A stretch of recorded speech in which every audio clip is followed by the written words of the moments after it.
Good evening, family. Your welding coach checking in, Black Phoenix, and today we are going to work on a 3G flux core weld test on a 3/8 plate. This is just a scrap coupon. I actually wanted to go over the process so that the students will know exactly what they're doing once they get enrolled into the program. This is a 16-week program, and we teach stick welding and flux core welding in 4 positions, but we only test you in 2. That's vertical up and overhead. So I want to actually lead by example and show you exactly how you do it, not to rush, and that way you'll know the process. We're using a Miller machine. We got 75-25 gas.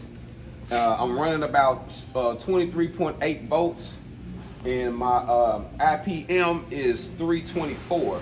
It's actually got a presetting on this machine, so it's pretty easy due to what thickness that you're using. So I would say I did a couple dry runs to make sure that the machine was set right. I always say you want to fine tune your machine before you dive into the test. Make sure everything is working properly, and then you're ready to dive in. So what we're gonna do is I'm gonna run the root pass, let y'all check it out, and we're gonna run another weave, and then we're gonna run a couple stringers, and then we're gonna call it good due to the sake of time. Most testers allow you to do, some testers allow you to do stringers all the way, weaves all the way out to the top, and then they'll want you to stringer bead it, or they'll say you can weave it, you can stringer bead it, whatever. But I would say that with the flux core, it's actually a good rule of thumb to run your hot pass, and then your root pass, and then your hot pass as a weave. And then that way you building the plate up a little bit because it go a little quicker, and you can hesitate on both sides.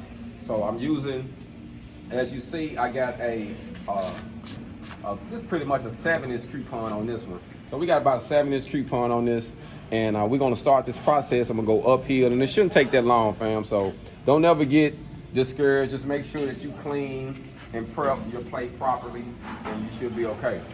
I'm gonna hit this one more time, and then we're gonna dive into it.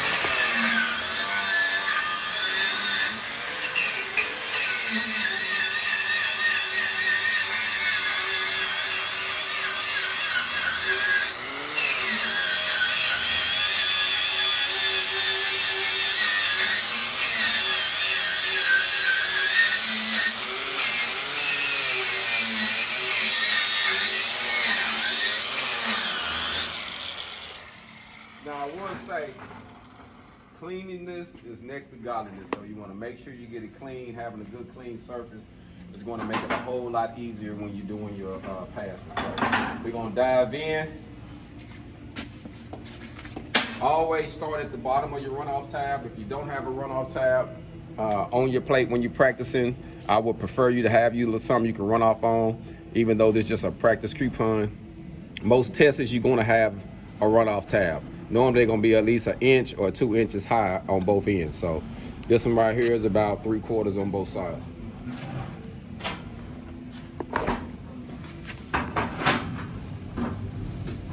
So I'm starting at the bottom plate, and then we're gonna take this all the way up. You ready, bro? Yes, sir. Let's go, fam.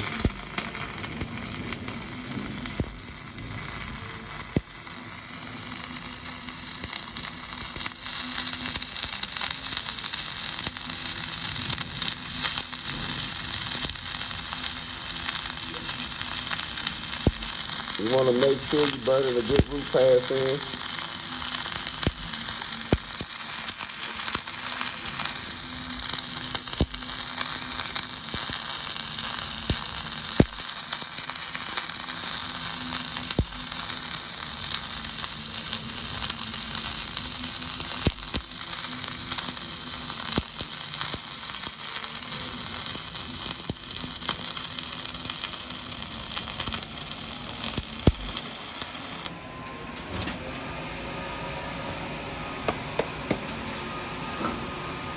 We're going to get the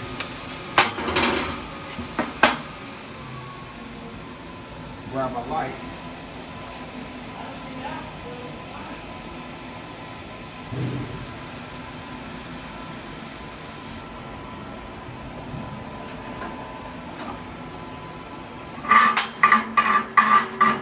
As you see, it's a pretty good root pass, man. We're gonna clean it. I want you to see it before I do anything to it.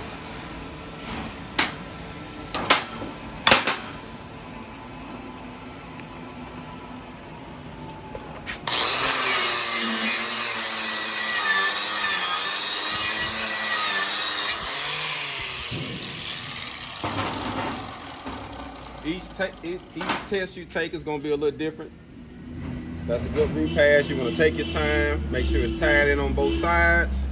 You ain't really worried about undercut, but I don't have any here, but you're not really worried about that because you're going to be able to cover it up on your next pass to fill it in. So if you don't fill something in, you can always fix it with your hot pass. So this is the root pass, and now I'm going to put in the hot pass, and I'm going to do a slight weave. I'm going to go slightly over that one to build the plate up. And we're gonna do it like that for the sake of time. That way we can knock this out. I don't have a whole lot of time, but I want to be able to do this for y'all. So we're gonna dive back into it, and now I'm gonna put the hot pass in. Ready?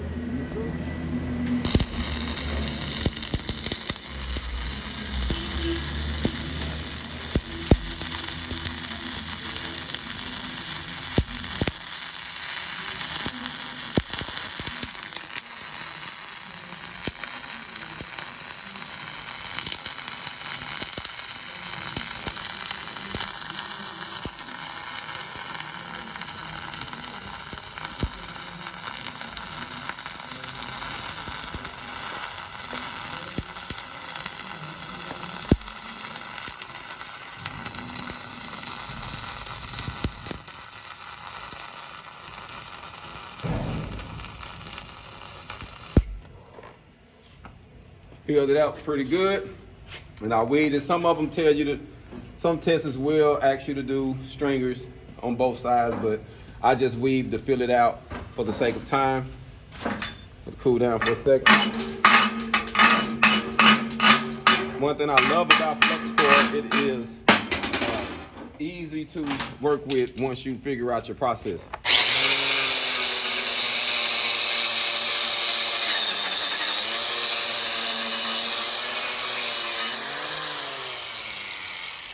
Now this Fcaw process is for a lot of people who are thinking about going into construction field.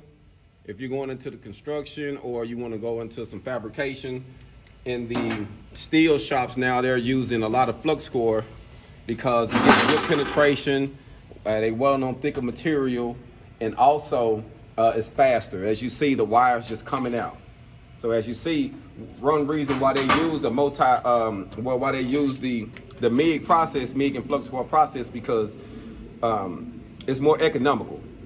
It's not like throwing a stick rod down or the flux falling off of them. You got to get another rod. Normally, you can run that whole spool of wire without having any issues. You might have a hang up here. Sometimes the wire, a nest, a bird nest in the inside, you got to go in and fix that. But other than that, you don't have a lot of variables when you're doing the MIG welding process with Fcaw. So I just want to say, when you're doing Fcaw, is actually Fcaw and MIG is actually the same process, just different wires and different gas. It can be the same gas, or it can be completely different wire and different gas. So it all depends. So some companies, they run one thing, one gas for everything. You know what I mean? So it all depends on what you're using. I'm using 75-25, but I have been in companies where all they use is 100% carbon dioxide because it's a little cheaper. So we're gonna dive into this one. And this weld, we're actually gonna be running 2 stringers. We're gonna run one stringer, and then we're gonna run the next stringer right beside it. Ready?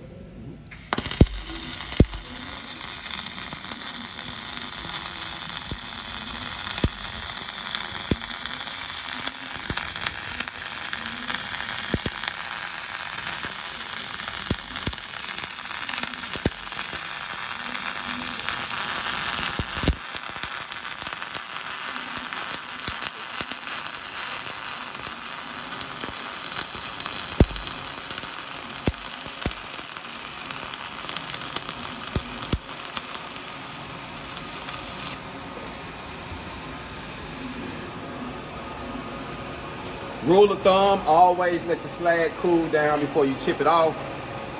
If you chip it off prematurely, family, you can actually get some pinholes in this, especially since this is flux core. I will say you want to keep a good tight gap. I would say you want to get up off the plate. As you see this distance, this is about 3/4, no more than 1 inch. I would say you don't want no more than 1 inch stick out. 3/4 is actually good, 1/2 inch is good, but I would say do that, and it keeps the gas flowing properly.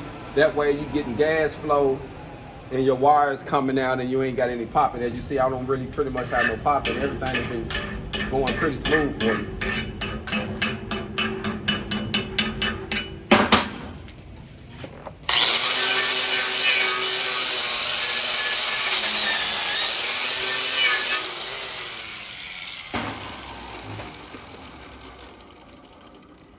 So now we got one more.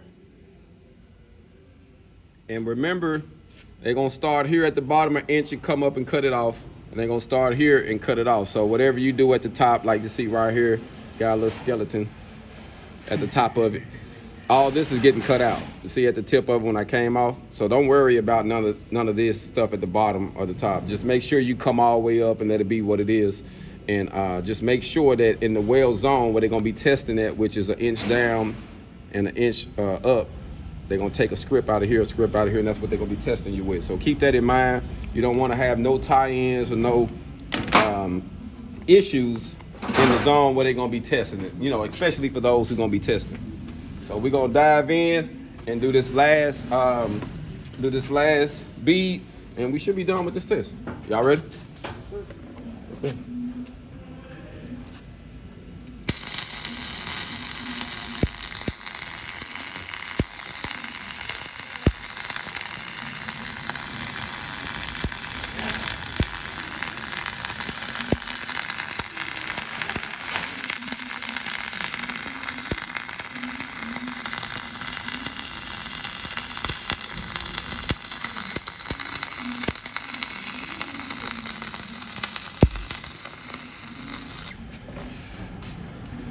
All right, family, this is a 3G flux core 3/8 practice test.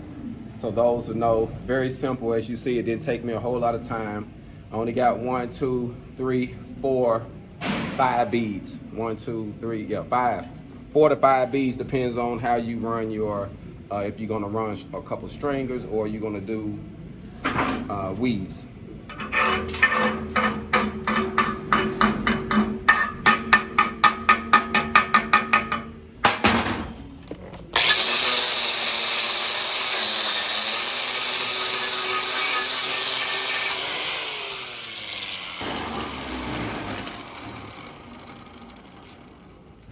And as of this one, I got a 2-stringer cap, and it's pretty much done, fam. And we're gonna go to the next one, which is gonna be an overhead, and we'll do that on another day. So I'll be coming back doing the same example with overhead, but I wanted to give y'all a good example of what you're gonna be getting into once you get into the program. Like I say, it's a 16-week program. You're gonna learn stick welding and flux core welding and vertical and overhead, and then we're gonna help you get your OSHA 10. You're gonna get help with your resume, to help you get a resume builder, and then we're gonna also go over some introduction to the TIG. And this is all in the 16-week program at the Goodwill Academy in Little Rock, Arkansas, off of Scott Hamilton Drive. Y'all be blessed. All on.